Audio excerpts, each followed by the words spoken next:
Are live today. Today's a Wednesday, and not our normal Tuesday, but we're excited that we're with a guest today. Thanks for joining us, Pax Acrylica. We've looked forward to talking with you more and asking you all sorts of questions about your journey into the miniature sculpting and painting hobby. You're a very accomplished hobbyist for a lot of that stuff, and um, yeah, I'm excited. Thank you. I'm really happy to be on your podcast. Yeah, So, great to have you here. thank you. Well, it's in a ways you guys were. I think I was like only a few months on Instagram when I think you posted my Instagram account as one of the few. I think you select every year. Yeah. Some accounts. There are some new accounts which kind of were notable. So I was extremely flattered when I noticed my page over there. So I showed, I think, to all my parents, including my parents, my friends. So it's. Well, I feel Yeah, I feel.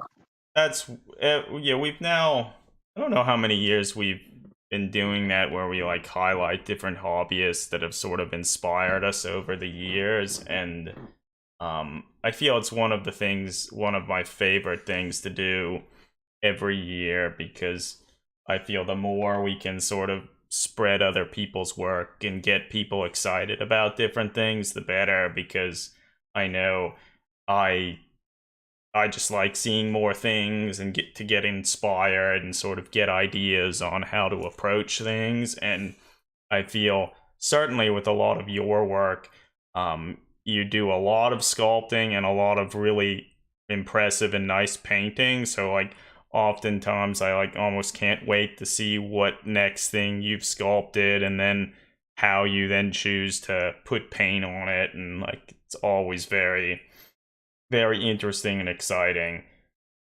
So yeah, I really like it.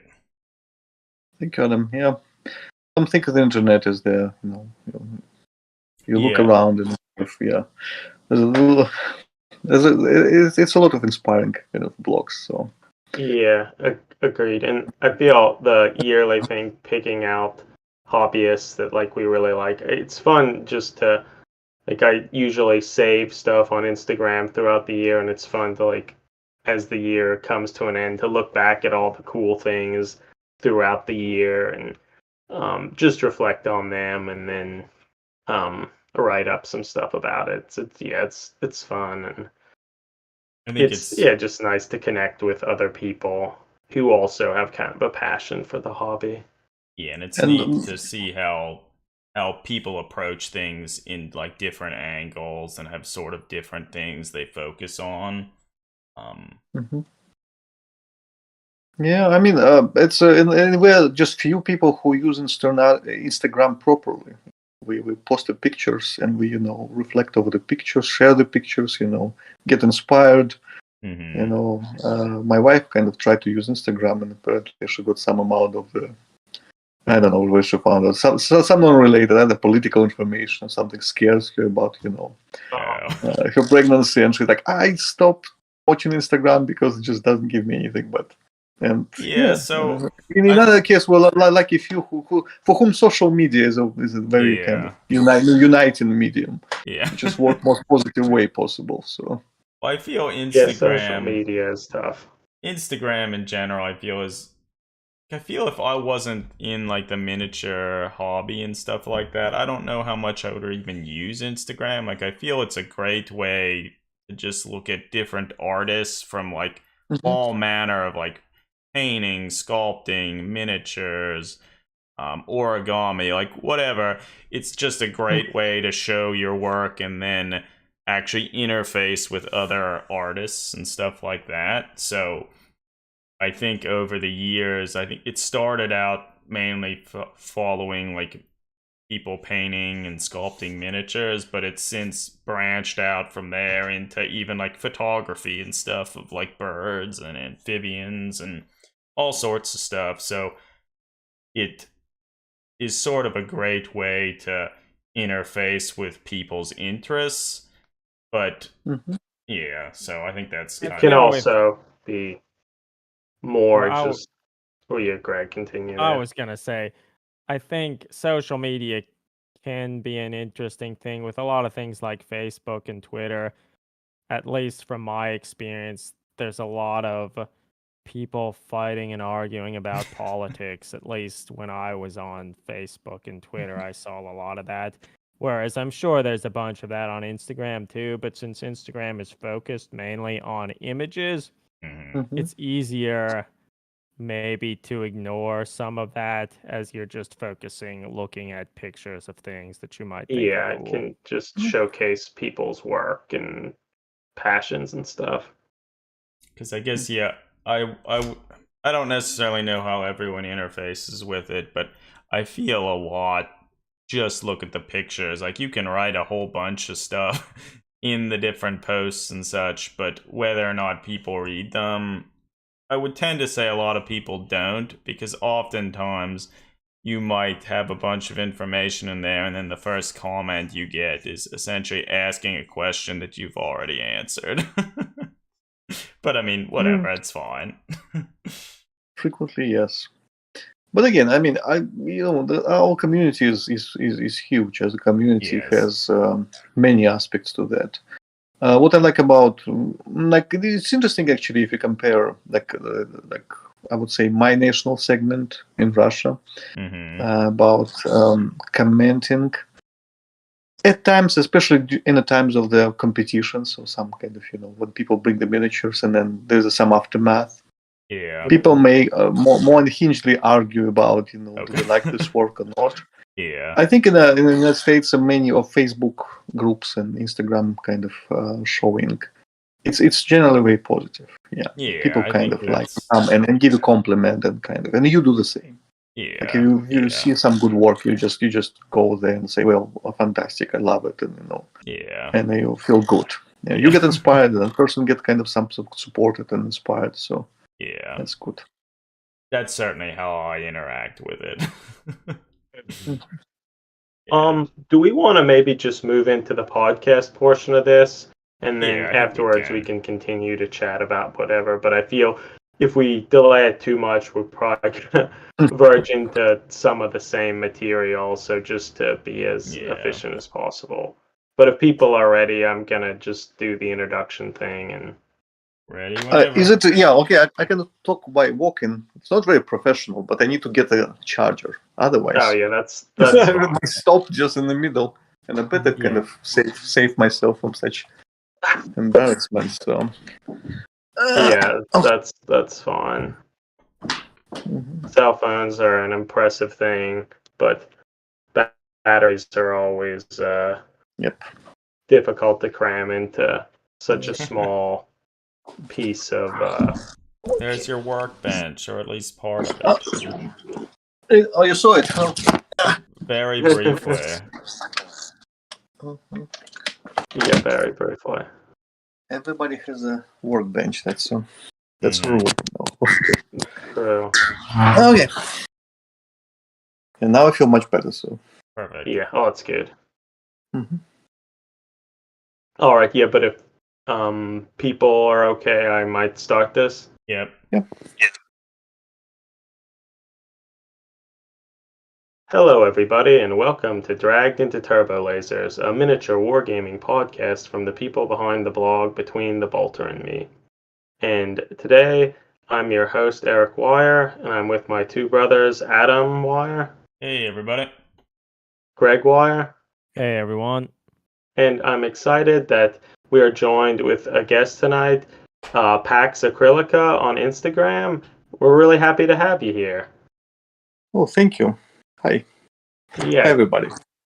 Really, really excited to have you on today to chat about your journey through the hobby and all your crazy, awesome conversions and painting and stuff. But yeah, really excited to have you here. I feel we've been following your work for a while now, and I think it just keeps getting better and better. Oh, I'm not sure about it. Sometimes I look at my works and I think that actually I've gone the other direction. Thinking, well, in 2004, things were really doing good. But it's probably psychology of it. So. Well, yeah, I certainly feel, at least with my work, I'm probably the most critical of it, and I certainly focus on different things that maybe other people don't even notice. And I also sort of feel like I've been painting for quite a while now, and I know even say like what I focus on and what I say really try and look nice compared, that's certainly changed over the years, and like what I value has changed. So I sort of feel like I relearn how to paint certain things every so often, and whether or not it's always better or maybe just it's like a side grade a little. I don't know. Yeah. It's a Also, one of process. the oldest dilemma when you see your old miniatures and now you know something, you know how to paint it better. Mm-hmm. Would you go and repaint it, or you would just leave it as a sort of a milestone, how you used to do it, you know, something historical, like a relic of the past?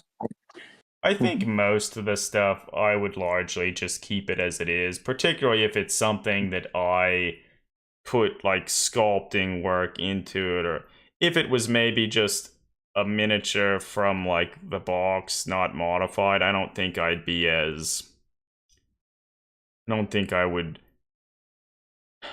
attached to it, and like I could consider painting it, which I guess related to that, one of the first model the three of us ever got, we got a blister pack of like these old Imperial Guard Rattling snipers.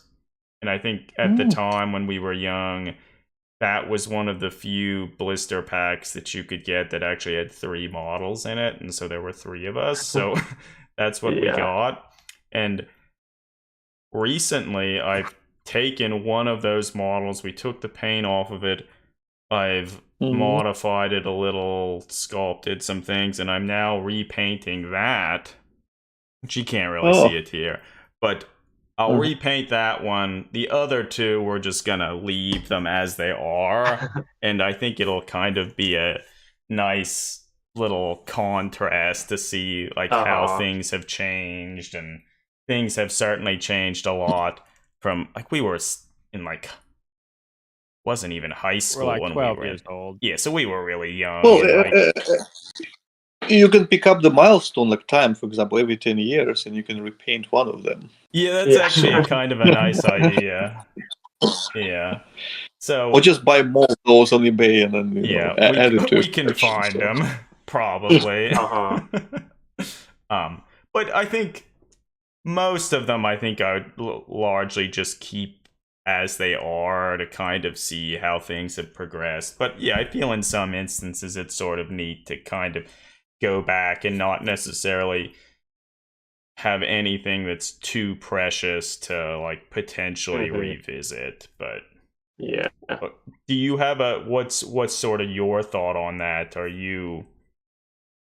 I would say this way: I would never repaint something I maybe had a distance with something painted maybe years ago.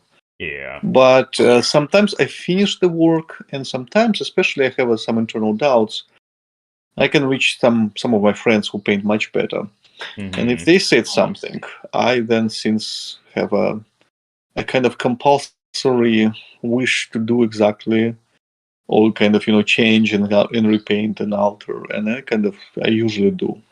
I see that. So yeah. If it's a freshly painted and you did some kind of wrongs to that model, it still hurts. yeah. It's like I can do this better.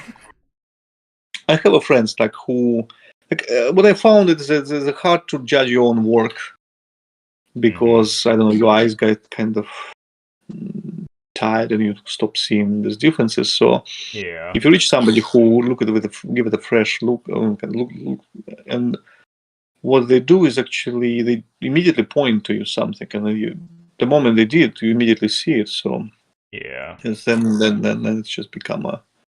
For some reason, I really like to do that type of job, even the other things and projects may call.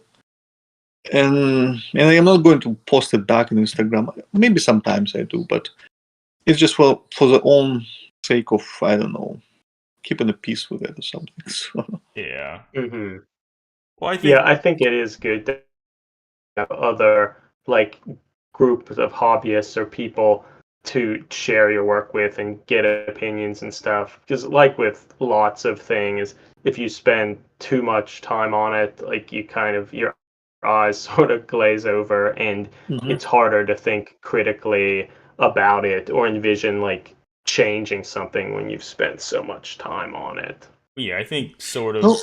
related to that, for being in the hobby as long as we have been, I feel it took maybe longer than it should have for me to realize the anatomy of certain things were so weird and so wonky that it didn't really even think about it, and it was just that's what these look like. And the notion that, like, oh, you know what, they don't have to be in a power metal squatting pose, like people don't typically stand like that.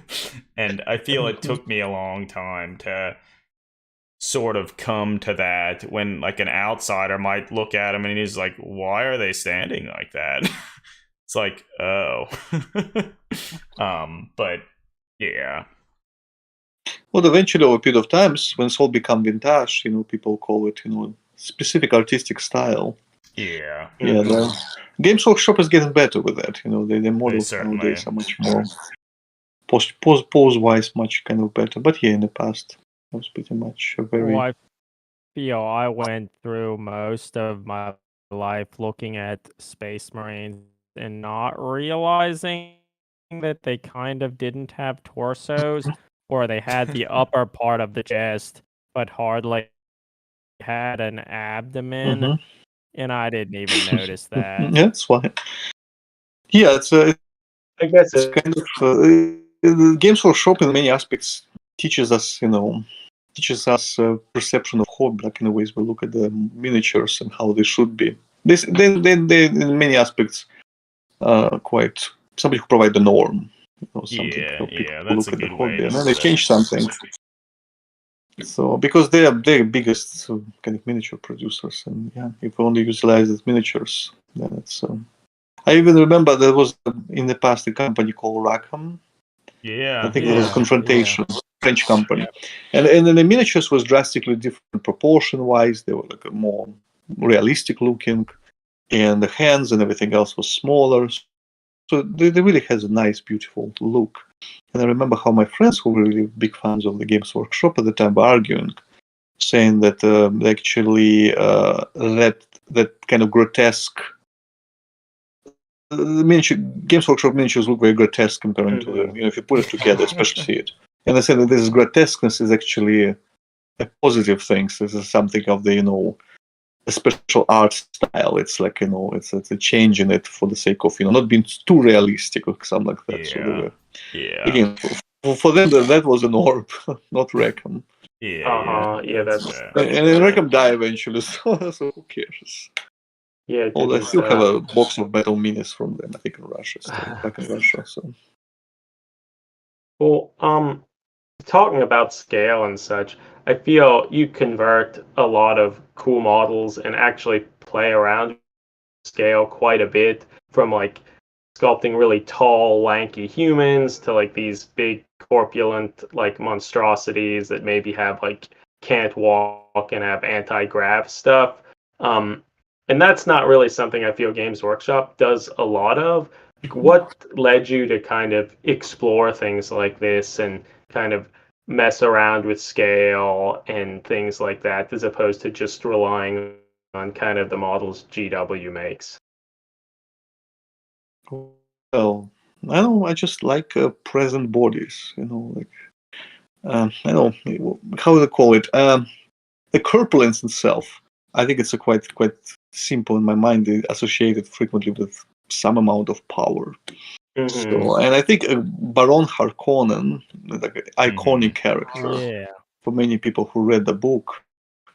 So it's probably somewhat embedded from that particular character, originate from him, and further on everything. I mean, plus, if you look at you said the Games Workshop do not do it, but if you look at the Games Workshop Nurgle faction, I suppose they're pretty much all of them have some corpulence in them. So that's also kind of They may be also inspired The great by the Baron Harkonnen. Maybe Nurgle is coming from Baron Yeah. Harkonnen. So it's Yeah, that is true. Yeah, but it's neat to see you kind of push and play around with that more. Like you also recently made uh, a custodian, like, and modified him a little bit to look like the one piece of David Gallagher artwork, and made him like kind of more chunkier, beefier than I think most like Games Workshop models. And I think it really adds a lot to the model and makes the piece just more striking and interesting looking. Well, that custodian was purely inspired by the Russian road police. Okay. Well, if you Google some pictures, you may find a great example of quite sized people. So they usually sit on the road. They sit on the road in all manner. They kind of rob passing travelers, or take a small fee, or kind of a passing fee or something like that. Yeah. At least like it was in the first years after the fall of Soviet Union. So that there was a true, and you look at them, and obviously they're not for any sport norms. They're quite big and then quite present, and that's probably also was inspirational. Okay, that's cool. But interesting that in the United States, people immediately kind of read the message, what exactly that custodian sort of character is. Uh-huh. So there was a lot of out, and he's just he stomped his beer on a table, and he said that I am going chest, and where is liver, and where is terms. Would it help?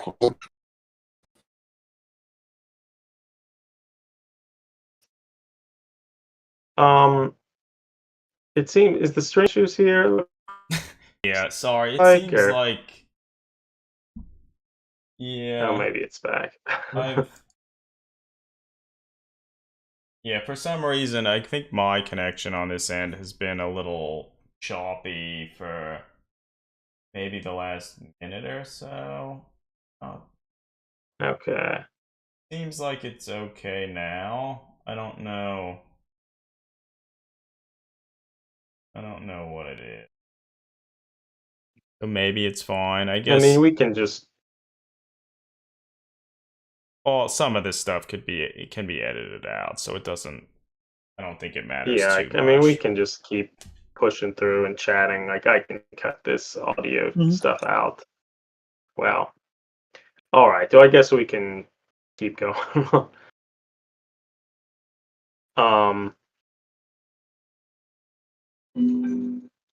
Actually, Looking back, just or a I was gonna. second. Okay. Or you can continue. I was gonna say, looking back at some of your older work on Instagram, you have one of the Strider mechs from Half-Life 2 that you sculpted, and I think you said that you sent it to the people from Valve. So did Gabe you Newell himself. to Gabe himself? That's incredible. That's amazing. Well, the same. It's a good to. I would be honest. It's a good to say that I sent it to him. Did he receive it? That's another thing. Yes. Well, it was a funny story. It was I think it was shortly after release of Half-Life. I wrote to email official Gabe Newell, and after I completed the work with a picture. Yeah. And somebody, maybe it's his secretary, maybe him, he said, "Well, fantastic work, everything else."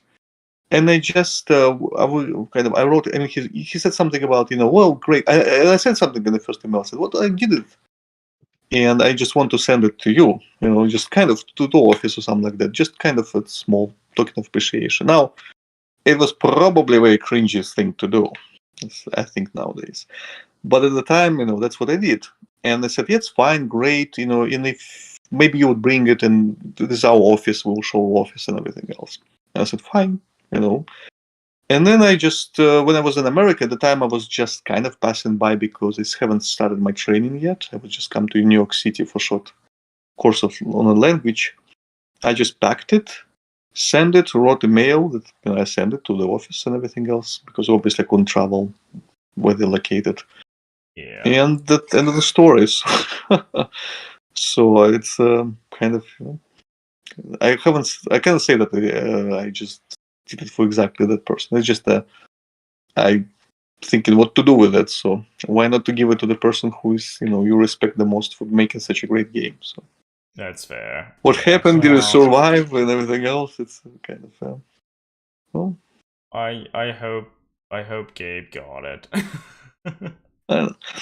It was a funny story. It was my friend Kirill Kanaev. He was coming to San Francisco to train, having a small master class on the painting. Okay, The busts. And we were in San Francisco. And I remember I was having some of the medical training over there as well. So time-wise, we're both off. So we decided to walk. And he told me this story when we have a lunch, that George Martin ordered him to paint heroes from the Game of Thrones. So, and then he's complaining. He said, "Well, I painted them, and I tried to reach George, saying, where to send them, what to do with them, because he paid him already, but yeah. But then work is complete. What to do with that?" And George Martin doesn't answer him because he's a busy man. He has probably a lot of tours. He needs to write a book and finish it finally. So a lot of things to do. And you should believe me here. When we're sitting in a pier in San Francisco, they have these piers where there are a lot of restaurants and everything else. There's a big round window, and we see the George Martin just passing by on the pier with a group of some bodyguards and everything else. But the dude, I mean, again, I can't say that's exactly, but he looks like, his twin or something like that. All the best cosplayer, maybe something like that. He's with a group of people. He just passing by. He's, having a good time, and we're just watching him in the window. And in the moment, the idea was maybe I should run, and Kirill should just shout, saying, "Hey, George, I have your miniatures." Of course, he didn't bring it with him, so they still Grazia. Yeah. But at least, and I said, well, probably will be stopped by those, very professional-looking women, bodyguards. Yeah. So they probably assassinate us on the way. So we decided not to. But sometimes it's like that. Wow, that's great. That's pretty wild. It's a wild story. Yeah. Yeah, that's amazing. Well, I feel like some of your other mechs that you sculpted, like you have the one Gavin, I think you called it the Stalk Mouse. I feel like that some of the legs structures remind me of some of that, like the Half-Life 2 Strider sort of thing. So I feel like I can see some of the ideas from that still carrying on, which is cool to see. Well, it's still a great game, because they haven't finished it. Yeah. To the third part. It's still stuck in our Yeah, minds. my God. Those images would haunt us forever. Have you guys have a chance to play or see Half-Life Alex? I have not yet. No. You played? No. No. Have you? Yeah, I did. I had such a pleasure. And that's, yeah. In VR? Oh. There's even more stalkers inside. That's what I said. Okay. Because at least I thought initially it was just in VR, but I think they've maybe released it in a form that you can play it even without a VR headset, but I'm not 100% sure on that. I still, if there's such opportunity exists, would highly recommend it to play it in VR. Okay. Yeah, I feel that's what it was designed for. So. It's exactly, and it's basically support every VR helmet possible. Okay. It doesn't diminish. You don't need a special Steam helmet for that or something like that. But it's a great game. That's cool. I actually forgot that even existed. Yeah, I don't know if Half-Life Part 2, Part 3 will ever come out, sadly. Who knows? They may suddenly announce it, and release it then for half a year, like they did with Alex. Yeah. No, nobody will suspect it. So. Part of surprise, but yeah, it's if we talk about the inspiration here, that's how I bet we all share the same way how we do it. So just sometimes go and we play the game, we read the book, we watch the movie, and it's naturally coming. And then you start to get kind of ideas, and somehow, I don't know, Warhammer for me is like a hub world, I would say. It's like you just kind of bring everything you saw somewhere else to the Warhammer universe and some kind of slap on it. Yeah, It was a funny. I recently finished playing Bloodborne, Mm-hmm. and it's, have you played? I've played a couple hours of it, but I don't know. The Souls games, I struggle to like. I love the setting, the atmosphere, and stuff from them, but like I easily get frustrated, and I totally understand. That's Souls game. The frustration is a part of the package, but it's kind of you don't need to. You need to have it. It's a voluntary thing. But I would say that among all Souls game I played, I tried to play. I'm absolutely indifferent to the Dark Souls series. They were like, I don't know, they kind of, I don't know, the cold. They felt very like tedious, cold, and hard. The Bloodborne solely is so much Lovecraftian, grim, dark, Victorian-esque kind of style altogether. Just art style, world building of this game is a much bigger than Souls part of yeah, I it. think it's their of all the Souls style. I think it's my favorite because it strays a little away from the more just generic fantasy to that gothic Victorian stuff that I think is really cool. Yeah, in a ways, if you think, and then it was very easy to just kind of start to fantasize and kind of sculpt something and bring it back to the Warhammer, as if you can easily imagine how it could live in Warhammer universe. And I remember I posted in a Reddit, and I think Reddit, some administrator I put it on the Warhammer 40k, saying that this is kind of a hunter, so Inquisitors, and this is how I obviously inspired by Bloodborne. Mm-hmm. And I think that some people were upset. They said, why are you bringing this stuff to the Warhammer subforum? Why not you go to the Bloodborne and post it over there? Which I also did, actually. But, and I tried to explain, I said, Warhammer is like a hub. You can, technically speaking, what's the greatest achievement of Games Workshop is the universe is so eclectic, so kind of, so flexible, so generous. You can stick everything. You can use more grim dark style. Ex Profundis, I think there was one of the websites. Yes. Very inspiring for me. How dark they go, how visceral and interesting it is, and how different it from clean style of the Games Workshop. But it's still Games Workshop. Yeah, I think no, that's true. That was always something that I liked about Warhammer 40,000. The notion of it being like a hub, I think, is a good way to put it. Like, I always envisioned that the universe was vast enough that just about anything that you could think of or conceive could be somewhere there. So you're sort of given a free canvas to explore whatever you want, as you said, take ideas from here and there, because ultimately a lot of the stuff in the hobby, that's like literally what they did. Like at the start, a lot of it was just like parody certain things about like the government and the time period and all that stuff. So no one can say that Games Workshop borrowed some things from Frank Herbert's Dune, right? There's no connection. Yeah. It's a way. Whenever we posted something inspired by Dune, that was a frequent comment saying, it's totally legit in Warhammer because Warhammer took it from Games Workshop and vice versa. But there's nothing wrong with it. It's always about. Yeah, I think that's the fun, and in some sense, like Games Workshop kind of paved the way and sort of showed you that, like, hey, you can do all these things.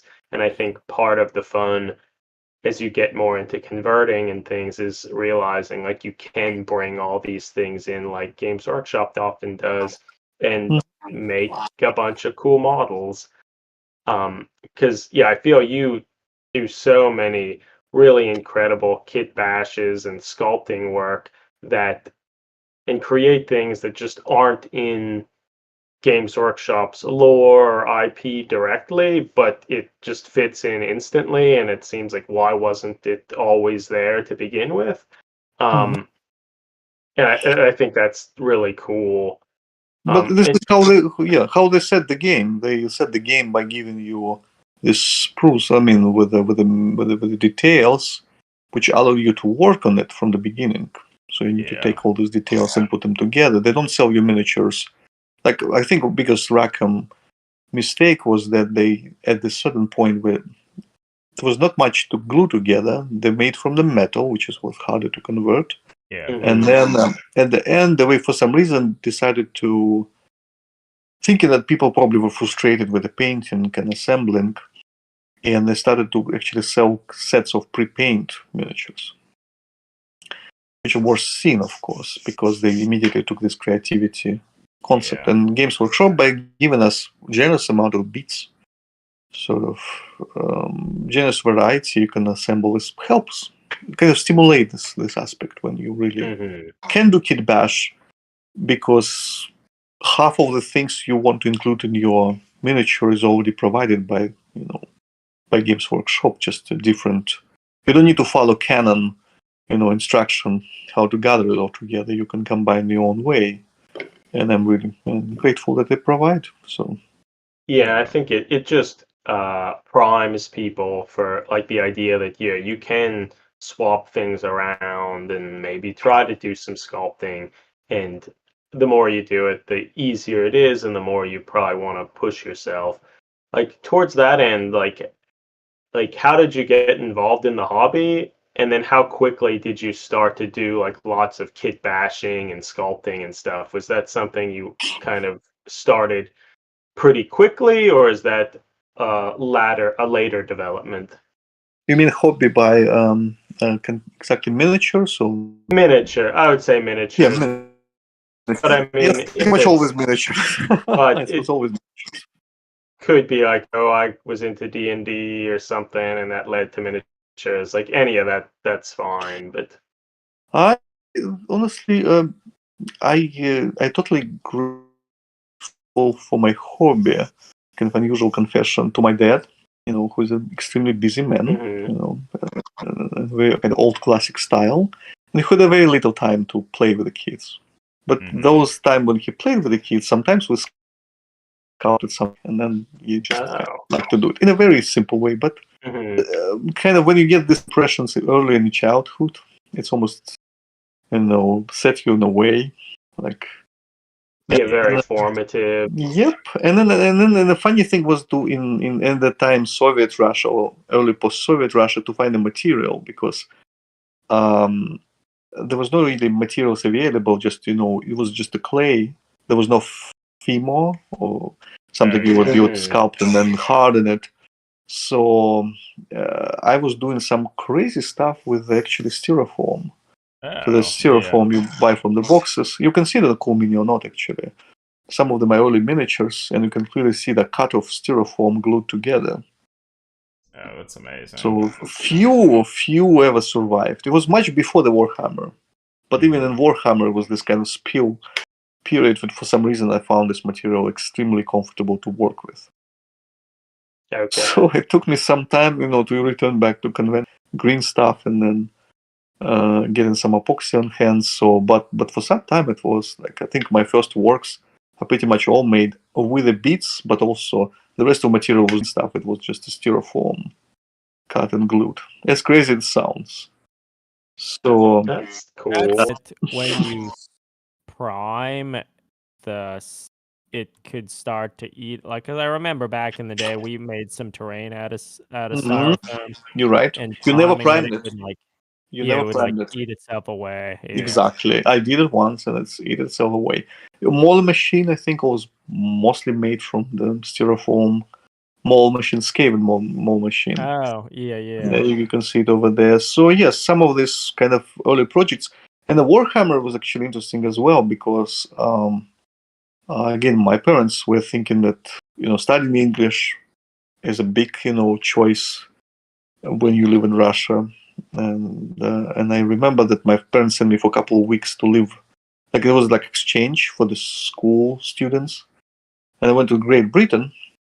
And of course, if you live with a family in Great Britain, they have a British tea. Mm-hmm. They have a lot of traditional things in a very small rural town, Hastings. And then you also have a Games Workshop store, of course, over there. This is like 95. It was when I first saw it, and yeah, kind of. I think I brought my first box of miniatures. It was box of orcs. It was the second edition. Nice. The plastic 10 orcs, all stand with the same pose with a shield. And I also bought a paint set, the first acrylic paint, I could find. And the worst of it was that I never bought the white paint. Okay. And I came to Russia and I realized that I don't have a white paint. Yeah. And white is so was it white? I think it was white. I had no black. Black was missing. And I remember that I tried to use some, watercolors paint or something like that to add it, to make it, darker. So this kind of first experiments, it was fun and so on. So yeah, it's interesting back like in the 90s and such, without like the prevalence of the internet or YouTube, social media and so forth, it was harder to learn kind of painting techniques and things you should have or good practices and such.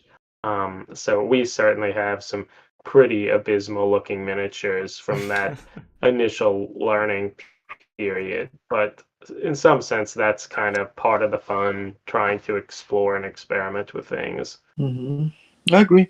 I mean, we have a local competition in Moscow where I brought my Skaven Mole machine at the time. And over there I met Kirill Kanaev, who at the time was already works. It's also have a very lasting effect, very inspirational, because it's literally pushes you to try something yourself. No, that's yeah. It is great to actually be able to chat with people directly and see what they're doing and so forth. Like, and certainly YouTube has gotten better at helping with stuff like that, but it's still not quite the same as just being the person showing you things. Absolutely. Have you tried any masterclasses?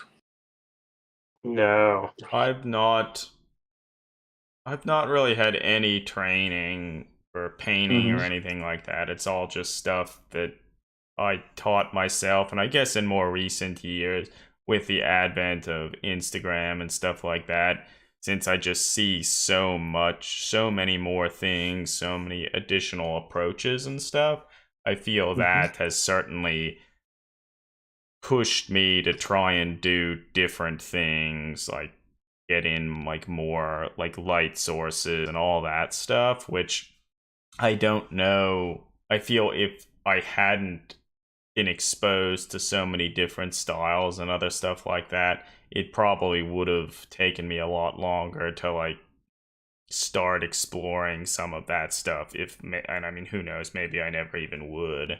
But I think your notion of, say, meeting some of the people and seeing firsthand their work, and because I think sometimes it's hard to appreciate some of the stuff even if you have very nice pictures.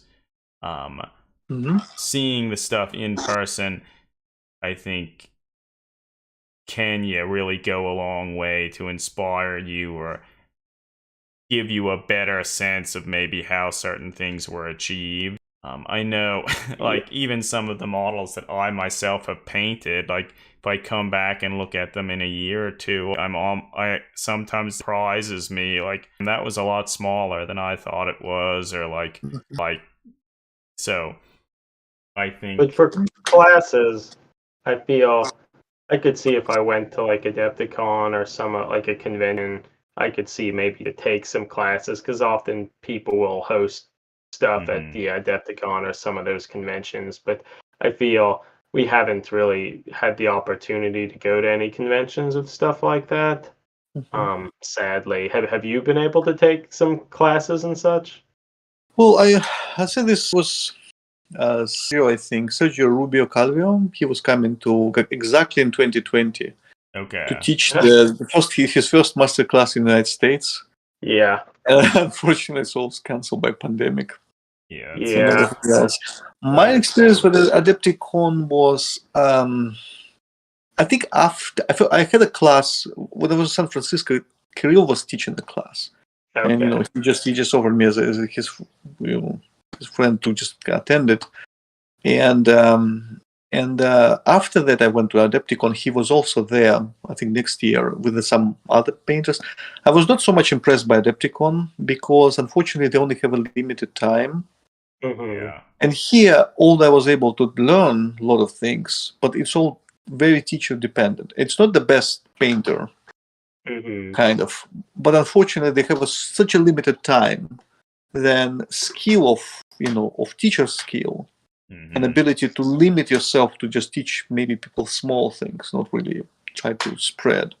Because unfortunately, give it I think an hour or two for each class, and it's not kind of very productive. It's not expensive by any means, but it's not productive in the ways that there's a big good amount of people, and I think teacher would not give you opportunity to do. Kirill was doing like 3-day course, only one bust to paint, and he spent the first day. He, I think, modified his class a lot afterwards and make it, cut some stuff. He told me he was really happy doing it first time. But when he did it first, it was, about, you actually can get to the mind of how people approach it, when approach it seriously, professionally. Like, it's also one of the impressions which you only can get, not from video, but from just talking to this person, see how he thinks out loud.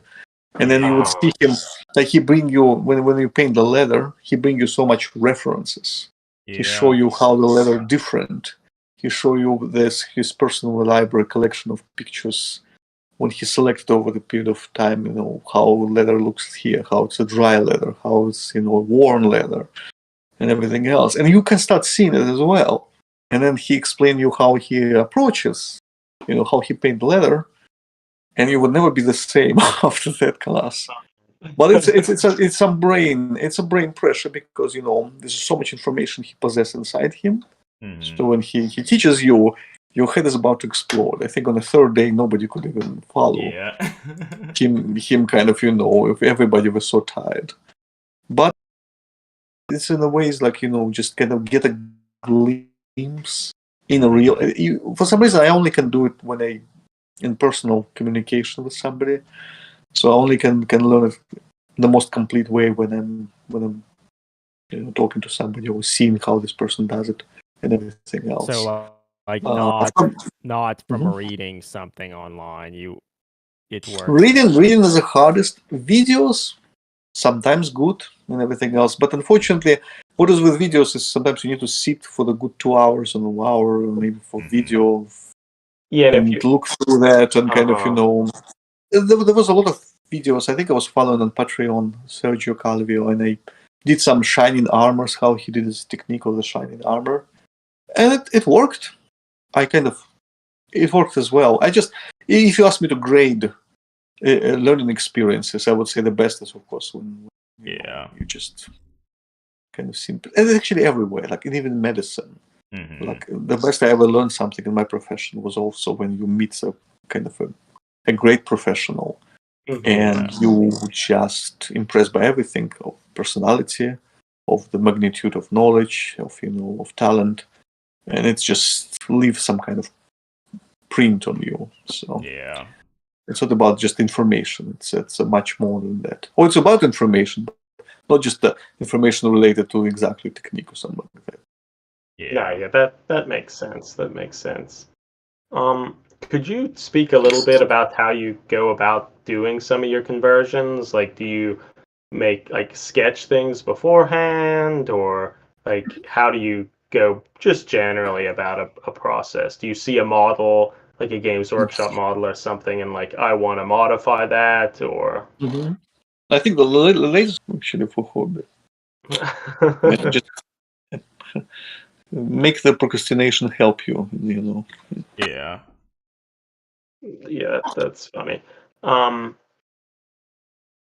Yeah, okay. Yeah, because I know a lot of people will talk about that idea that if like you can just sort of see the bits or the pieces and kind of turn them around, look at different sides and stuff, it can kind of give you ideas of how you could use them in interesting ways and make different things out of them that maybe wasn't necessarily the original intent. And I feel, I mean, that's cool, Yes. particularly because they're small enough that with a little bit of cutting or sculpting work, like you can do a lot with that, I think. And you also like to unite them thematically. So, if, for example, if you start doing something Dune related, then you do one miniature, then you kind of somehow want to do a little bit more, because that miniature around other miniature would be looking even better. Then third, and you have a like a not a story around it, like no specific names or pieces of story, but you have a little bit of kind of proto kind of world building when you put your stuff in sort of place in that universe, and you're thinking about, okay, well, and sometimes Games Workshop just helps you. They release this Ash Nomads kind of build up, and it's just, perfect, fine. Then I just put them there, helps. So it is somehow you start first. That's what I kind of want to say, that you start for one, and how to get to the second or third from the same set is usually simpler, easier, because you just kind of continue the same story kind of thing. Yeah, deeper. Your newer Bloodborne theme models, like it's been kind of fun to see them, like you build one and then a little bit later another that you can see some of like the design cues and such, but it's still like a different model, and it's neat to see those sort of shift and also incorporate like different elements from the games and such in them. Like the latest like bigger guy is kind of his axe is sort of like a trick weapon, or it looks like one from Bloodborne, which that's one of the things I guess the game added to sort of differentiate it from Dark Souls, that the various weapons can like kind of morph into other types of weapons. And it's fun to see like little details like that if you've played some of these games or read a book or whatever, like you might recognize that in one of your conversions. But even if you don't have that, I think it still fits well within kind of the settings you're working with, which I think is fun. Yeah, and sometimes it's accident. Like you mentioned, the big dude, he was actually totally product or byproduct by the. So I made a one guy, and he had this head cage, which is kind of a hard thing to sculpt. Yeah. But nevertheless, you sculpt the cage, the Menses cage, so called, and then you did it, and then you're like, okay, I want a second dude with a rifle. So you start building it, and you realize that you kind of miscalculated, and the second cage much bigger size-wise. Yeah. You have a choice: either throw it away or do something with it. Sometimes you just do something with it. So somehow I think I have a torso from the War Machine miniature somewhat around, and I just kind of start playing around, and then suddenly have a guy. And then why not give him a trick weapon? Once it's once go further on, and kind of one by one by one by one, and suddenly, huh? Yeah. And it was a quiet night on the shift. I was at work. There was not particularly much of admissions, so that helped as well. Maybe if I was distracted, there would never be a result. But yeah, that's interesting. That's cool. What type of like modeling putties and stuff do you tend to gravitate towards? I took a recipe again from Kirill. It's just not a pure green stuff. I usually use epoxy. Okay. This is the box, I think. Yep, epoxy sculpt. So like epoxy. green stuff and epoxy sculpt like mixed together. Yeah. Yep. So for some reason, the best medium ever for sculpting. It like green stuff gives it some kind of a maybe a little bit resin-like kind of properties. But at the same time, green stuff alone is hard to make sharp angles. Yes, yeah. Just for the green stuff, because it's so resiny, it kind of has a tendency for elasticity to go back to kind of, a little bit more smooth. Yeah, So- I have 2 little containers of the 2-part epoxy sculpt. It's nice. No, yeah, for a while now, what I would primarily use was green stuff with epoxy sculpt, because it took me a long time to get to that point, but the combination works so much better, given a lot more freedom of what you can do with it, say, after it's hardened. Like, you can sand it, you can reshape it. Yeah. Without it, like, I sort of feel green stuff has a more of a springy, like, bendable quality to it, which can be nice for some things, but oftentimes it, if you Isn't don't what get you it want. perfect And the you can- first time, it's Yeah. harder to modify, per se. And you can work with the proportions. You can add a little bit more green stuff for Yeah, certain things, and you can add much less for another one. If I want something resiny and a little bit movable part, then I would use more green stuff material. But I want something hardened and like a yeah. more solid. Have you tried Yeah. using Tamiya's quick type epoxy putty?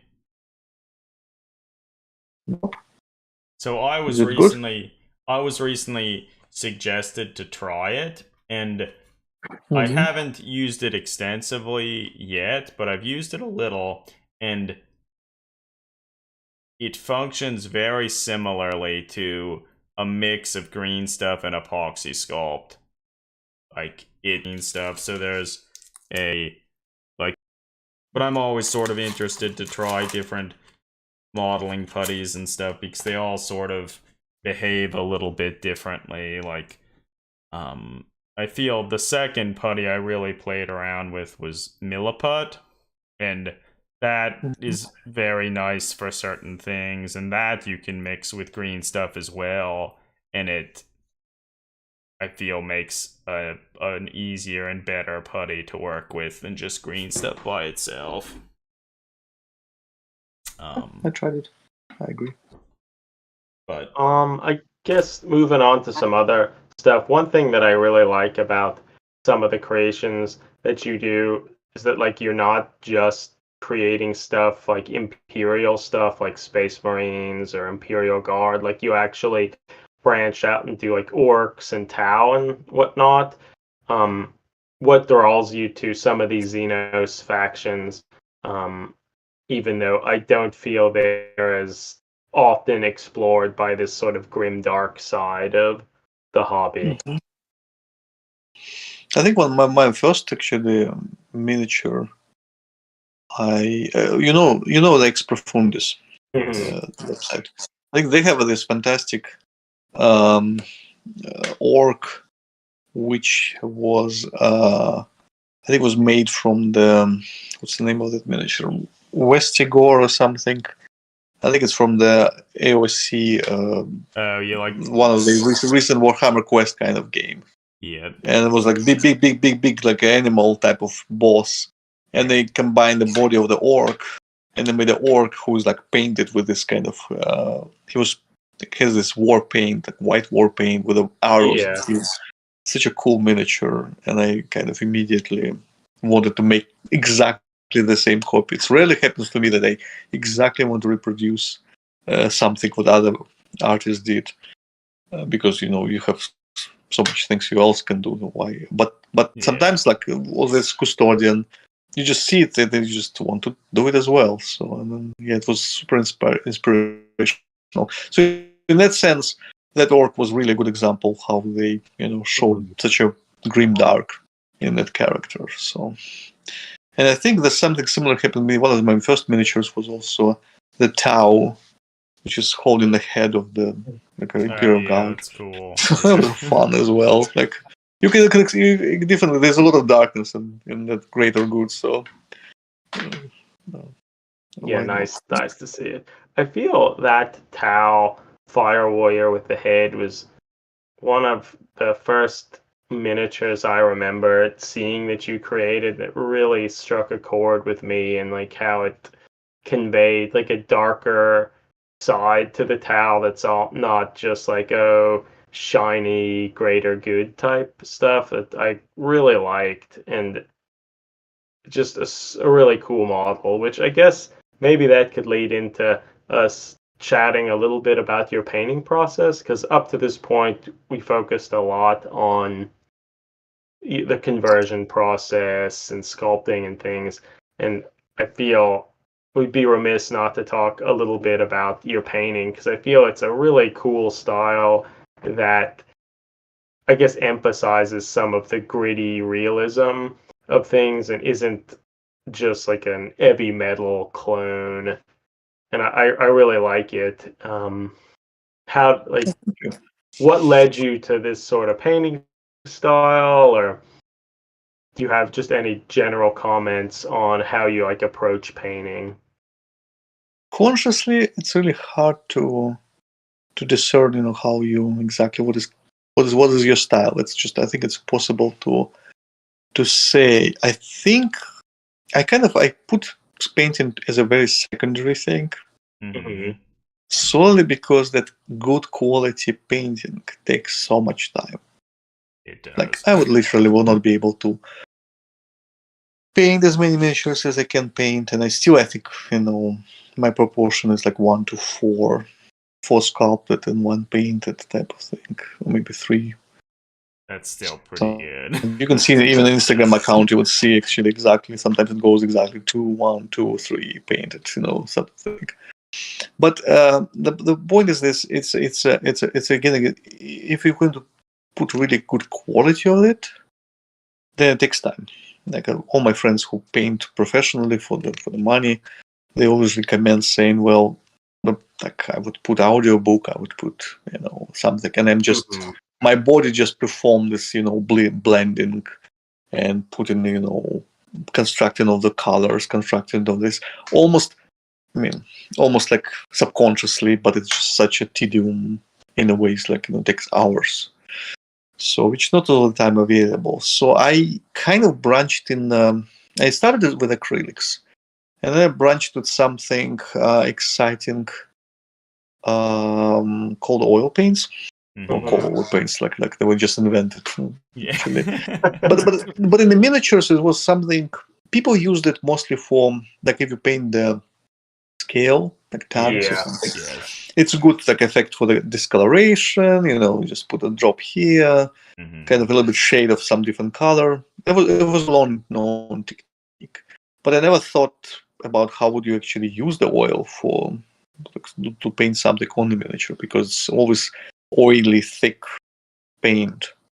And then there's a fantastic video on YouTube actually about educational power of and importance of YouTube videos as well, apart from what I was we talked earlier about master classes. But it was Dmitry Fisechko. He's a Russian painter, but he's a more like a paintings painter. Okay. Like more classic. He has actually paintings.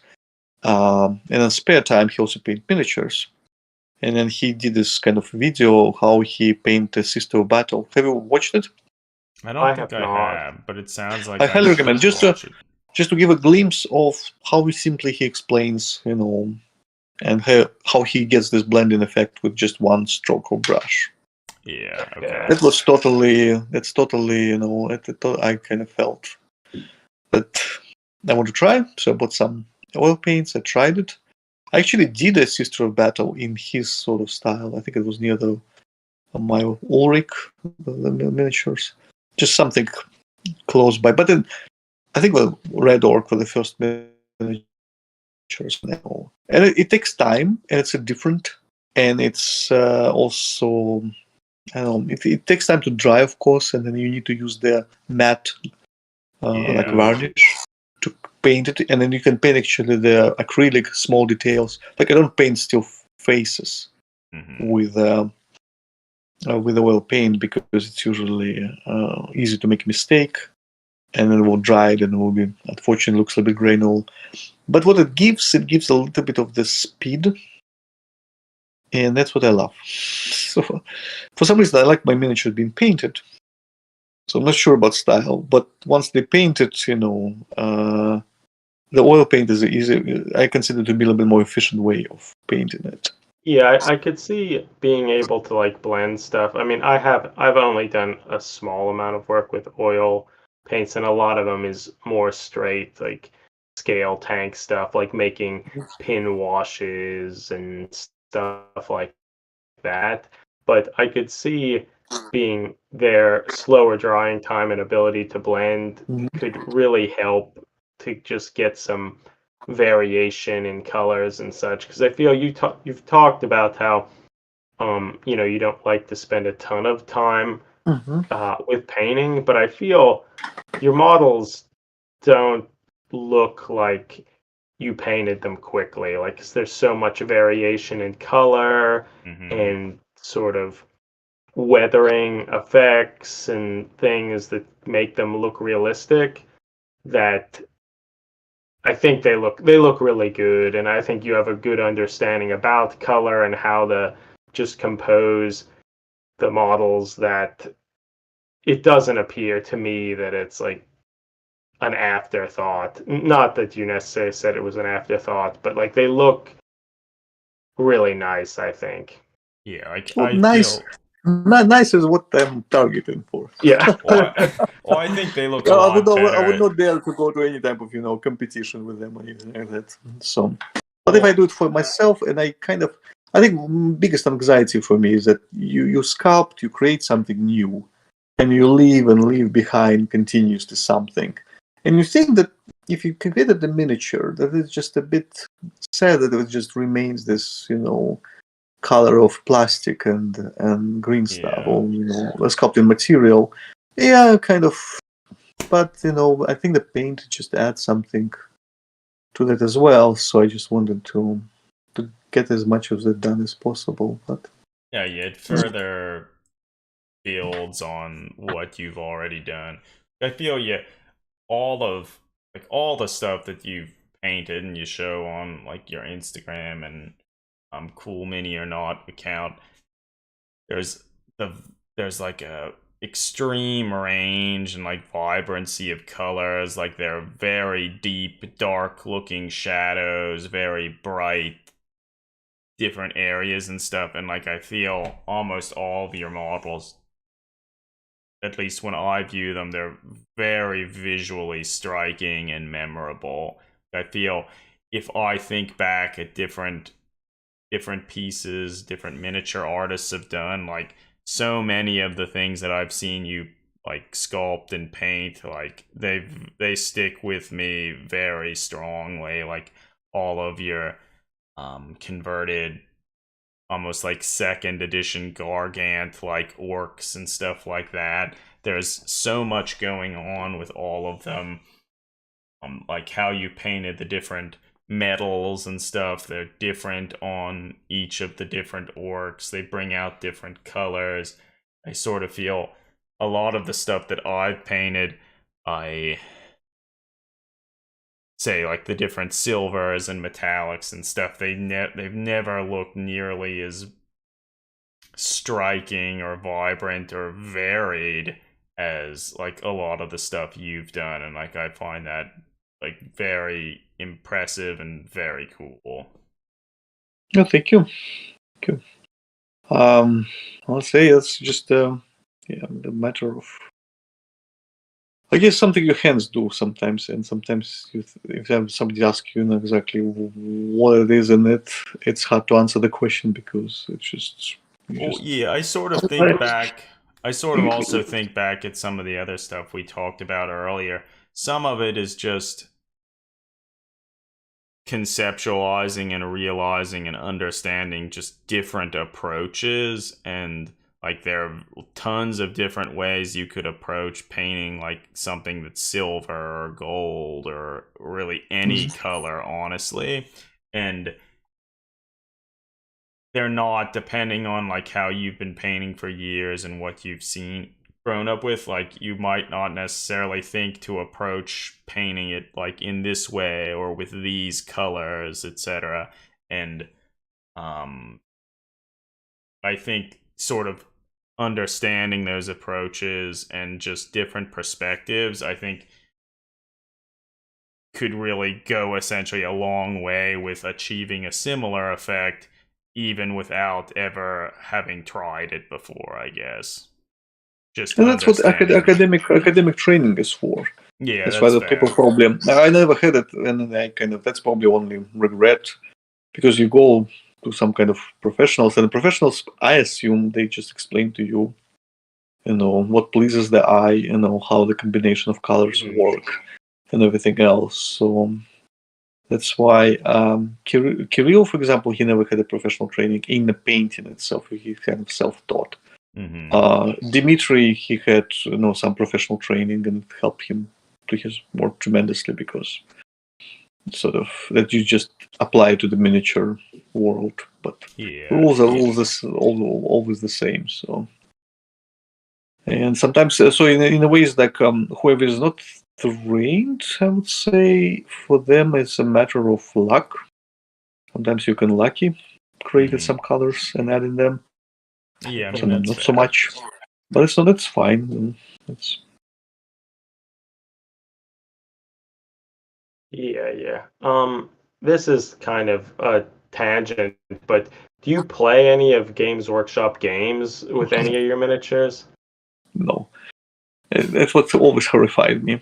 I see this table, and they put hundreds of the quite huge and hefty miniatures on the table, and it looks, I would say, kind of looks cluttered.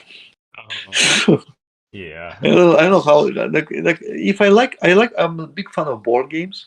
So in the board games, they have I don't know, games. They could be war games, but if it's a war games, they kind of have they adopt the scale of what you play with to the size of the battlefield to give the best impression that you play in actually some kind of battle and everything else. So, but obviously they don't chase the visual look of the miniatures, so which is totally different realm. So for me, those two media, like a game and the miniatures themselves, do not really joined very well, so mixed very well. So I choose one, the other one hard. Although I saw it once on Adepticon, actually, they built a quite big Gothic city from like cardboard, which I think was some building was almost a half of the human height. Wow! And they brought their titans from the Forge world. And they played the classic Forge World Titan game, and that looks good, but it required half of the room. Yeah, no, that's true. We play some of the games a little bit. I feel our hobby is much more the building, painting side of things. And if I would be playing something, it would be much more of like a skirmish game thing, because I don't Kill team or something. Yeah, they actually started to do these things. Yeah, huge armies. And also speaking to the board game thing, to me, board games, I like them better if I want to play a game, because it's something that is focused, like most of the design language and thoughts is focused on making a compelling game, whereas like with Games Workshop and such, so much of the effort is towards the miniatures and how you can like get your cool miniatures to like interact and get you to buy more miniatures, whereas like a board game, like it's all in a box and you buy that thing and that's the experience. And I think it's just better suited for making a compelling game. They don't have to convince you to buy more stuff, or like, oh, and now we added a new faction to the board game. Well, they do that a little bit, but not nearly to the same degree. Like Games Workshop, if you're big into playing Warhammer 40,000 competitively, they need a way to constantly get you playing new armies and buying new things, and like, I'm not there for it. I'll tell you one joke from you would understand as a player much better than me. The Kirill Kanaev, he actually plays the Warhammer. Okay. He plays the Space Marine faction. He plays, I think, Aurora, Sons of Aurora, or something like that. They got a green looking kind of. It has this nice a very light green color to them. So he actually painted a lot of them just for himself to play. That's cool. And that's kind of, seeing such a master to paint, just for the play, he's still, doing exceptionally well. And in his swearing was at Games Workshop. Then they created this Primaries faction, and the Primaries faction has this Gravity Tanks or something. Yeah.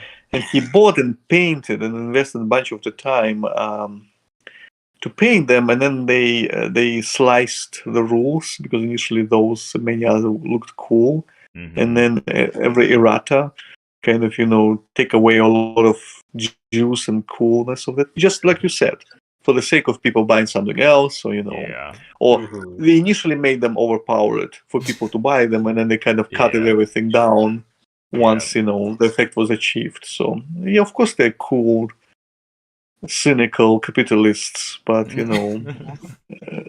I came from the world of the ultimate lack of capital and and the state control and socialism. In a way, is my origins are from, and I would say there's nothing great hobby-wise would be found in such society. So of course. So at least the Games Workshop, of course, they take price and sometimes they exploit. But it gives us a process of beats and ability to. Well, yeah. So it is interesting. While I'm certainly not competitively playing their different games, like I'm still relatively actively buying new models and stuff they put out just for the sole notion that like these components or whatnot look neat, and if I had them available to like hold and look at, like that could spur on other ideas and other conversions and stuff like that. So I feel the majority of the stuff that I've purchased over the years was just because I got some inkling or idea that I think I could use some of this for another thing. So and in that sense, it's nice. It's sort of Games Workshop has presented a lot of the stuff to be appealing to a whole range of different consumers who approach and like sort of want different things from all the products. So ultimately, that's good. Oh, actually, going back to the... So you had mentioned... Sorry. Go ahead, Greg. You go on. I was gonna ask if you get a recommendation, but perhaps you had something more related to the topic that we were going. Oh, what games you like? And you should say that. What's your favorite board games? Like we've been playing a lot of the game Root. Are you familiar with Root? It's like I'm very familiar with the Root. Yeah, like I love that asymmetrical game there. with Okay. cute Cosmic Encounter.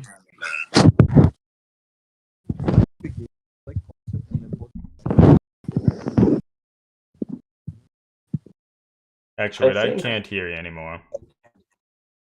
Maybe it's a Can you hear me? Back. Maybe. Okay. So I bought Root. The biggest problem of the Root for me is in its greatest kind of, marketed advantage is a severe asymmetry of the factions. Yeah. It is require many of my players, with whom I play the games, are my colleagues. And make them to learn rules for each faction. It's a task which I feel, I gave an oath, to not to harm people. Yeah. So, in a ways, it's sometimes the brain, almost like you can kind of hear them, kind of that squeaking of the machinery inside the brains because the rules for the conventional, board games. For somebody, especially who doesn't play a lot, and I play with a lot of people who teaching them, something simpler is greatly appreciated. So, Root is a great game, but it's you need to find a company who constantly play it, who remember this, because my wife loves Root when we played, and then for some time she decided to introduce this to some other friends, And then I get the rule book and I said, wow, now I need to relearn all the 4 factions again, how they play and everything else. And that's just Yeah, uh, it's a big ask because to really be playing it, you do kind of need to know all the factions, what's their mhm. like how they function to make smart decisions. So like you do have to play it a lot. So it's not easy to bring to the table like once every 4 months and like expect. So yeah, it's that is difficult in that way. But if you have a group that can play it a Yes. lot, they're like there's a digital version that is good and that helps. But I can understand how Mhm. it can be hard to actually get it on the tabletop. Yeah, it's not a great introduction to board games for people that maybe aren't super familiar with playing them. It's a And little you familiar with the next hard. game? They made the Oath. Yeah, that's I We think haven't even played it. more like bigger Mhm. and And honestly, I bought the Oath. I bought the Lex component for Oath. I put it on a shelf. And 6 months later, I solved it without playing even once. yeah, it It looks was, cool. you Like I know, would like to play it sometime, but it so much to learn and I can't yeah. see it happening. And this is Ledger Games kind of a feature that Yeah. I mean, people who love it profoundly, but Mhm. it's not for everybody. Yeah. So Mhm. if you find a group who plays and knows, it's good. The recent game I like for the I like the simplicity of the rules, but the depth of the gameplay. What about games called the Wonderlands War? I Uh, haven't. I don't think so. No. It's a quite good game, I would say, for the company. I mean, it's more hardcore brass. Yeah, brass. And Birmingham. actually, typing in Wonderlands War, I recognize the box cover, but beyond recognizing it, I couldn't say anything about it. So those two. I mean, me and my wife, we play Brass Birmingham a lot. Okay. It's a hard game for many of our players. We don't play with everybody. Yeah. And Wonderlands World is just a kind of nice, fun game for the good company to put together. People who like not in the level of company games, but just for the fact that you don't spend much time explaining the rules. Yeah, It's that's very nice. evident. It's right there. It will not take you more than 5 or 7 minutes, so just 5, 7, 10 minutes to just show how this works. What And game's that you're saying is pretty straightforward? the Wonderlands War. Oh, Okay. because I was gonna Like, say Mhm. I'm looking at the board game geek thing for Brass Mhm. Birmingham, and that looks like a somewhat complicated Euro style game. It is, in a ways, something of very unique. Is the like have you ever played a Ticket to Ride? Yeah, Yeah. yeah. See, take a Ticket to Ride to a little next level, like Okay. Power Grid or something, and Yeah, then yeah. push it a little bit further. When you have a very real model of the market, when some players can produce some resources and other players can actually use those resources for their own benefit, kind of benefited both sides. And it's Mhm. a very dynamic, fast game with a lot of competition interaction. It's a very, very elegant design in a ways. Again, it's relatively simple to teach. Mhm. Apart from there's some quirky moments and mechanics, like how particularly you deliver resources Yeah. to remind people again and Mhm. again, not for them to forget. But once it's running, I love it. And our company also played quite a lot. Sorry, we kind of walked No, that's far away okay. from Oh, that's fine. Board games are great, and I board games. feel as you're saying, like if I want to play a game, I would much rather play a board game than Warhammer related stuff. Not they're necessarily bad, but I feel they kind of scratch a different itch. But Mhm. yeah, I don't know, maybe we shift back, which I mean towards that end, like we've been already going for like an hour and 20 minutes. Maybe you ask one more question and then wrap this up. We don't want to hold you up forever. Oh, it was a pleasure. Yeah, well, I guess just the last thing. Do you have like a new project? Or like, what's next? Do you have like a new thing you want to try out, or something you're excited about working on? Well, my wife right now is freezing soups. The reason why she's freezing soups for the next month because she's pregnant. Mhm. And she's coming the due day, and she said, "Well, once I have a baby, then I don't need to think about cooking, Yeah. so we can just grab stuff and unfreeze and eat it." So my freezer right is like a space station full of soups. So that kind of, and we have different ones, and we marked it. Cool. So I was just joking with her, saying I do the same. I'm just kind of cooking, bunch of miniatures. Yeah. And for some reason, I had a nice week of night shifts, which after winter hell felt much easier.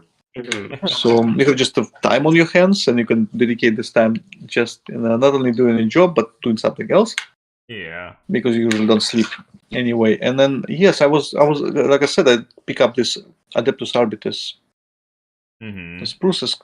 I think it was a big box. Yeah. Them and some, I forgot who was in the other Dark Elder side or whatever. Maybe, yeah, but I just would grab them. And actually, quite cheap because I don't think they're still officially released on the website. But the guy was selling it because he, for some reason, decided to take one miniature off and save it for himself. And he wrote, "Listen, it's almost a complete squad of the Adeptus Arbites, but I sell it much cheaper on eBay." Yeah. There was a lot as well about it. It's eBay, you don't need to buy expensive boxes. You can sometimes just buy 5 miniatures out of 10 miniature set, or particular parts you like. It's actually even better. So, and then I started working, and for some reason, when I was turning the spruce round, I was kind of looking at the kind of shoulders with the eagle. And for some reason, it reminds me English policemen, like a bobbies, like the Sherlock Holmes stories with the helmets and with this kind of capes and everything else. And one by one, I'm working on a couple of those. So maybe I'll finish a little bit more. Yeah, because you made one and you think, okay, he would be patrolling the streets. And then he needs a body, would cover him because he's how you cannot go to Hive and streets and patrol by yourself. So you get a second one, and then you think, okay, well, they probably need some kind of search or some kind of inspirational character, and you think about Sherlock Holmes, Inspector Lestrade. Okay, and then Inspector Lestrade will be like a badass guy, but not particularly smart, but just kind of a bit brutal. And then you think, okay, well, who is the head of that organization? It's probably some kind of, I would call him Chief Inspector Arbitus or something. Chief Arbitrator or something like that. And he probably old guy, like a veteran guy. And he should have a big belly because he obviously a bit corrupted. Yeah. But again, reasonably corrupted. Not those over-bloated, Harkonnens.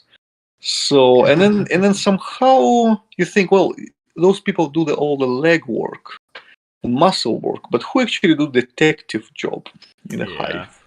Should be some kind of detective character, And you think about detective characters, and then you arrive to the area of the Blade Runner, and Deckard, and then somehow have you heard about Disco Elysium?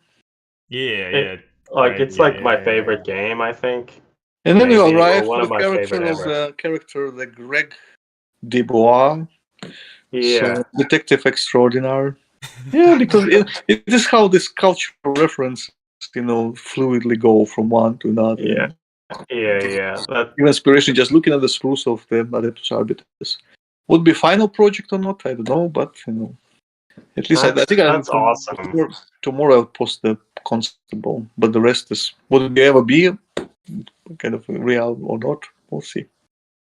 That's awesome. If I have time, maybe I have a baby tomorrow, and then Yeah. I'll stop my blog for a couple of months. Yeah, you won't have time then. But Disco Elysium, excellent. So Yeah. well written. Yep. Were you a Disco Cop? Yeah, I mean, Disco Cop, I actually need to probably redo the voiced version of it. So I think I think I was like not a pleasing cop. What was the name of that cop who is always like in agreement? I was the sorry cop. I was Sorry saying cop. Yes, sorry. the name was Yeah, the I sorry was the cop. sorry. Yeah, but the game has such a great, especially finale. Yeah, You all played it, or I Adam, you have, played as well? I I don't have think not. Adam has. No, I don't want to spoil them. Maybe one day you okay. I would need play to this get. great video Yeah, I game. need to do it. Yeah, I have it. because the end of it's just I don't know, it's mind blowing. It's such an astounding game. Yeah, I feel it's one of my favorite games I've ever played. Well, last thing about Disco Elysium, did you have the tie, the tie you pull off the ceiling fan that talks to you? Oh, I don't think we can hear you talking.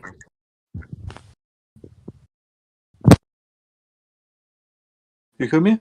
Yes, now. So we can now. Yeah. So did you get the tie? Tie from the ventilator? The ceiling fan that talks to you, the hideous necktie. Yeah, when you can die by just trying to get it off. Yeah, that. Yeah. You like have a heart attack. Yeah, you had a heart But attack because you create the character with the physique of 1 and with intellect of 5. Of course, that's the Yeah, possible yeah. outcome. But this is one of the moments where the game immediately start to grab you, and you Yeah. suddenly notice that you kind of. So sad that I heard the studio dissolved and they're not going to. Yeah, no, it's so sad. Really... I was looking forward for the next projects. Maybe this artist would find somewhat, the way to do so. Yeah, agreed. Your ancient reptilian brain, and Yeah. oh yeah, it's just a fantastic game, really well written and intriguing. That listeners should go out and play it if you haven't. Mm-hmm. But Absolutely. yeah, all right. I support that message. Yeah, well, all right. Well, thank you for joining us here and chatting with us about the hobby and how you go about your conversions and painting and just talking about the hobby in general. It's really fun to chat with you about it. Thank you so much. Thank you so much for having me. It's a rare opportunity, not only just do it on social media, but just talk to the brothers, sisters, and hobbies. So. Yeah, well, thank you, and I guess congratulations to you and your wife. Mm-hmm. Thank you. Good luck. Yeah, it's a whole thing how to connect the hobby and personal life. So many people have wrestled with this dilemma successfully. Yeah, probably successfully. Yeah, well, good luck, and we can't wait to continue to see your conversions and creations. Going forward. Thank you. Constant source of inspiration. Yep. Well, thanks everybody. We'll talk to you again soon. All right, the recording's done. Just press the red button. Yeah, I did. Well, it took some time, huh? 6 minutes. Well, it was a pleasure to converse. It's just. No, yeah. Now we'll have to. It'd be fun to keep chatting with you and in the future. Like it was really fun. Maybe have you on again sometime. Well, now I've discovered all the secrets, so it's just maybe if you collect some more. But absolutely, yeah, it was fun. Just talking and reflecting and exchanging. Yeah, because the board games, absolutely. Yeah. Exchanging some ideas. So who knows? Maybe tomorrow we'll get the dusty copy of the Root back on board. I love it. It's a great game. Have you played the expansions? The red expansion and then some what was that? The newest one. I haven't played the newest one. No. I do have it back there. But I haven't played it. But I've played the one with the crows and the moles. And some of those. But there are a lot. But the digital adaptation on Steam is pretty good. Like that's how I played most of it. Do you play Most the of my time. multiplayer or you play it with the computer, like with the AI? We play it. I mean, I've played it with the AI, but we usually play asynchronous games with the three of us and another friend. So like, we don't have to be all together at the same time. Yeah, that's a way, especially with pandemic. It's become a Mhm. Yeah. Yeah, it's true. sort of a bigger thing. People start to use it. I mean, I saw this websites for the playing the board games all through. So luckily, I have opportunity still to play it kind of in person. Yeah, that's nice. Yeah, I think that's ultimately the most fun, but I still appreciate that I'm able to at least play the game No, digitally. Yeah, because This I was the game. fortunately have a group that I play with pretty regularly. Mhm. But even though they're pretty into board games, it's still kind of hard to get root out in the sense that it takes a little while to play. Most people, like, well, they kind of remember the rules, not completely. Mhm. It's so much easier to, It's like, not just your faction you need to remember. You need yeah. to know the rules for every other player. And it Yeah, is, if you don't and you don't know what all the cards are, it's hard. It won't So be as much easier to just rewarding. pull out like a card game or Carcassonne or something Yeah. and just play it a couple times. Well, Yeah. again, Brass is not simple. In not simplistic game in the ways. Like Carcassonne is a cool game, relatively simple game. I would Mhm. say for the beginners. Brass Mhm. is Yeah. not. Brass is complex game, but again, Root is a complex game, and Root also multiplies this complexity by having asymmetry, which they wanted Yeah. to do. They wanted to Mhm. do it, and they did fantastic job of having the game like that. It's a very unique game, which is kind of Mhm. not every game is so unique. There's so many, like you said, Euro games close to each other in mechanics and everything else. Just repeat the same stuff Yeah. with the different kind of rearrangements. Root is very unique. It's kind of forever will be in our hearts, but it's not sometimes fun. Yeah. So, Yeah, that's fair. Uh-huh. We'll have to look into Brass because I've certainly heard people say good things about it, but haven't tried it yet. And I'll try. need to do That's that. I would recommend. Yeah. I guess I've been playing Wingspan a bunch. One of Mhm. my friends got a copy of that, and it's pretty fun. Um, though I don't feel there isn't as much like player interaction in that as some Mhm. games, and I think that I like when there is a bit more player interaction. I feel for some games, like Wingspan to me is one of them that like you kind of just do your own thing, build your own Empire of engine, and birds. just yeah, which In many, is cool in itself, but. there is a game like for example, and sometimes people like for example, there's a game which is called Guild of the Merchant Explorers. Mm-hmm. Okay. And this game is just you literally has every player has a copy of the same map with Okay. some grade on it, and then you do your game completely. You Huh. don't even at the end you converge and compare who did a better job, and Interesting. there's a winner. But Mhm. it's an interesting thing that like in a company where I play, I would say not everybody like aggressive bumping into each other. That's Yeah. true. Like I know that certain people would just walk away and say I hate this game because it make me, hate other people when I'm playing. Uh-huh. And then they like, for example, my wife she likes, like she totally loves the game. She said it's not confrontational. It's the best player wins. You define your own strategy, and it's still you're still within one realm because it's still one game. You both Yeah. compete, but you don't step on each other's toes. Yeah. Mhm. Yeah. Like all the time, which is kind of fine. I mean, you sometimes can deny some people resources, but in a Yeah. game it's absolutely like you do total parallel type of thing.